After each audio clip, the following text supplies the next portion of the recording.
इस माती सभा के सभाध्यक्ष रामधन यादव जी और संचालन कर रहे डॉक्टर भाई जावेद साहब जी और सामाजिक न्याय और धर्मनिरपेक्षता के धरोहर आदरणीय श्री लालू प्रसाद यादव जी, श्रीमती राबड़ी जी, तेजस्वी प्रसाद यादव जी, तेज प्रताप यादव जी, श्रीमती सोनिया गांधी जी, राहुल गांधी जी, शिबू सोरेन जी, हेमंत सोरेन जी और दीपंकर भट्टाचार्य जी ने मुझे लालटेन देकर के जनता मालिकों की अदालत में भेजा है।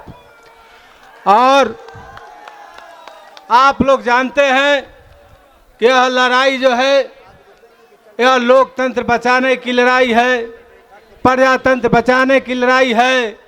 और हम लोगों का पूर्वज जो डॉक्टर भीमराव अम्बेडकर साहब थे, जो धरोहर के रूप में संविधान दिए थे और कहे थे कि मेरे आने वाले पूर्वजों इसको संजो करके रखना, तब तब तुम पर आफत आएगा, यही संविधान तुमको रक्षा करेगा।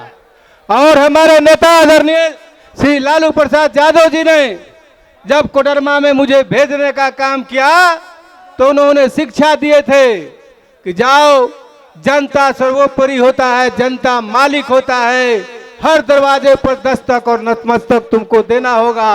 और इसी तरह से मैंने सतगावा से जनता मालिकों को पैर पुजाई करने का काम किया और पूरे झारखंड में गया था और हर प्रखंड में मैंने गंगा जल से पैर पुजाई करने का काम किया कि आपका जो बेटा है वो नेता बनने के लिए नहीं कि कोडरमा को बेटा बन करके आया है। और सामाजिक न्याय का धरोहर आदरणीय लालू प्रसाद यादव जी ने आपके बीच में बेटा बना करके भेजा है।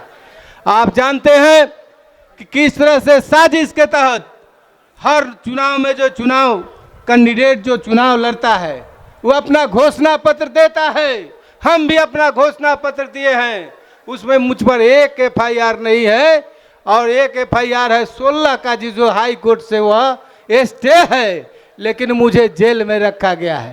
तो एक दिन मैं आप लोगों को बताना चाहता हूं कि एक दिन जब मैं रात में सोया था, तरह तरह की बातें याद आ रही थी, तो मैंने सपना में देखा सामाजिक न्याय के धरोहर आदरणीय श्री लालू प्रसाद यादव जी कह रहे हैं कि रे सुभाष, तुम डरपोक बन गया क्या रे? हम तो तुमको जनता मालिकों के अदालत में भेजने की बात कर रहे हैं। जाओ, जनता मालिक से आशीर्वाद लो, कोडरमा की जनता तुमको विधानसभा में भेजने का काम करेगा। जब मैं नहीं था टीवी में, मैं वहाँ टीवी अलाउ था, टीवी में मैं देखता था और हमारे नन्हे मुन्ने बच्चे, हमारे बेटी और बेटा और बहू पत्नी आप जनता मालिकों के बीच में घूम रही थी। आप लोग ने हमारी बेटी को अपना बेटी समझा, बेटा को आप लोगों ने अपना बेटा समझा और मेरी पत्नी को आप लोगों ने अपने घर का बहू बेटी समझ करके जो सम्मान दिए हैं, मैं कितना भी कोडरमा का यदि काम करूंगा तो यह ऋण आप लोगों का हम पर से उतरेगा नहीं, यह बकाया रहेगा। तो मैं बताना चाहता हूं कि चाहे कोरोना काल हो, सुभाष यादव पूरे झारखंड प्रदेश में, चाहे कोडरमा हो, राजधनवार हो, पांकी हो, बरकट्टा हो, जरमुंडी हो, महगामा हो, टाटा हो, चतरा हो, सिमरिया हो और पलामू के क्षेत्रों में मैंने सभी जगह अपना मुट्ठी भर अनाज लेकर के बांटने का काम किया कि हमारे मालिकों को किसी तरह का परेशानी नहीं हो। जब कोरोना काल खत्म हुआ तो आप लोग को मैं बताना चाहता हूं कि मेरा सपना है कि कोडरमा को मैं जिला को अगर नए जिला के रूप में बनाऊं।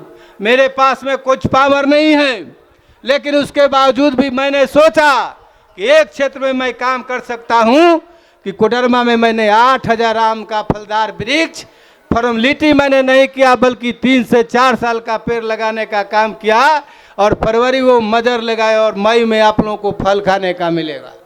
उसके बाद मैंने चाहे हिंदू हो, मुस्लिम हो, किसी लोगों का त्यौहार हो, मैंने सभी लोगों को सम्मान देने का काम किया।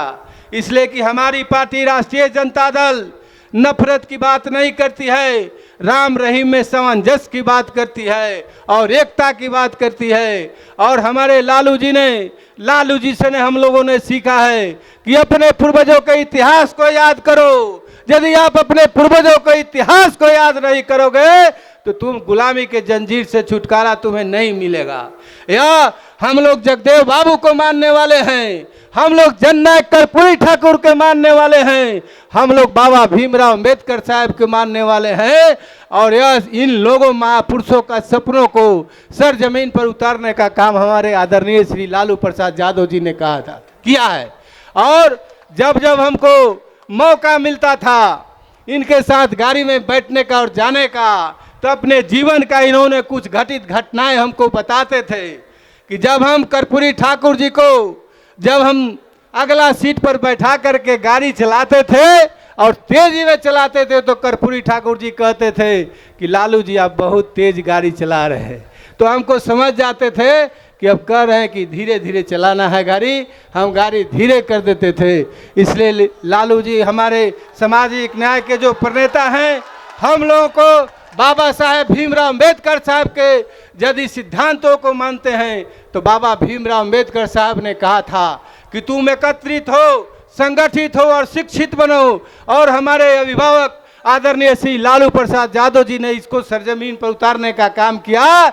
इनका सोच था कि जो आर्थिक स्थिति से सुदृढ़ नहीं है, जो पढ़ लिख नहीं सकता है, जो पढ़ेगा नहीं तो जागेगा कहाँ से, तो इन्होंने चरवाहा विद्यालय खुलवाने का काम किया और भारतीय जनता पार्टी के लोग उसको हाशिए पर डाल दिया। यह लालू यादव जी का सपना था। तो यदि भीमराव अंबेडकर साहब को मानते हैं, लोहिया को मानते हैं, जननायक कर्पूरी ठाकुर जी को मानते हैं और भीमराव अंबेडकर साहब को मानते हैं और अपने नेता आदरणीय श्री लालू प्रसाद यादव जी को मानते हैं, तो सामाजिक हाथ को न्याय को मजबूत करिए और कोडरमा से मुझे अपने बेटा के रूप में चुनकर भेजिए। मैं हमेशा आपका हक हकूक और मान सम्मान और सर उठाकर जीने की तालीम की बात करता रहूँगा। आज मैं इतना प्रताड़ित होने के बाद में भी आज मुझे लगता है कि मैंने राष्ट्रीय जनता दल के लिए, अपने अभिभावक के लिए, अपने लालू यादव के लिए मैंने कुछ किया है। कि जब मुझे सुबह में इनका फ़ोन आया कि हम सुभाष आ रहे हैं, 10 बजे आ जाएंगे, उसके बाद में फिर कार्यालय से फ़ोन आया कि जब हेलीकॉप्टर उड़ान भर रही थी, हेलीकॉप्टर खराब हो गया, तो मैं मायूस हो गया और मुझे हिम्मत नहीं जुटा पाए कि इस परिस्थिति में इनको मैं कैसे कहूं कि आप रोड से आइए। लेकिन वहां से तुरंत खबर आया कि आदरणीय श्री लालू प्रसाद यादव जी कोरमा का प्यार और स्नेह और सुभाष को का प्रेम यहाँ खींच करके पैदल लाया है। इसलिए मैं कोडरमा की जनता के तरफ से मैं आपको बहुत बहुत धन्यवाद देता हूँ और सामाजिक न्याय के धोरण को मैं आज आपको बता देना चाहता हूँ। सुभाष यादव को कुछ नहीं चाहिए। सुभाष यादव इसी पैटर्न पर चल रहा है कि कीर्ति जस जीवती, जो हमारे सामाजिक न्याय के धरोहर आदरणीय श्री लालू प्रसाद यादव जी जो ने किया है उसके सभी जगह लोग गुणगान करते हैं। और हमारे आर्थिक न्याय के प्रणेता तेजस्वी प्रसाद यादव जी ने कहा था कि जब हम बिहार का चीफ मिनिस्टर बनेंगे तो अगला मेरा हस्ताक्षर जो होगा वो 10 लाख नौकरी देने का काम करेंगे। लेकिन वह तो मुख्यमंत्री नहीं बने, 17 महीना के कार्यकाल में उप मुख्यमंत्री बने और 3.5 लाख शिक्षकों का नौकरी देने का काम किया, जिसमें झारखंड प्रदेश के बच्चे बच्चियों को 12,000 नौकरी देने का काम किया। किसी तरह का बेईमानी नहीं किया। तो मुझे कुछ नहीं चाहिए, मैं एक इतिहास बनाना चाहता हूँ। जिस तरह से हमारे महापुरुषों ने, हमारे नेता ने इतिहास बनाया, तो मैं भी उसी तरह से एक इतिहास बनाना चाहता हूँ। आप लोग को भी मैं कहना चाहता हूँ कि अपने पूर्वजों के इतिहास को पढ़ो और जब जब आपको फुर्सत का क्षण पड़े तो आप भी इतिहास लिखो कि आने वाला जनरेशन भी तुम्हारा इतिहास को पढ़ेगा। और मैं एक बात जरूर कहना चाहता हूँ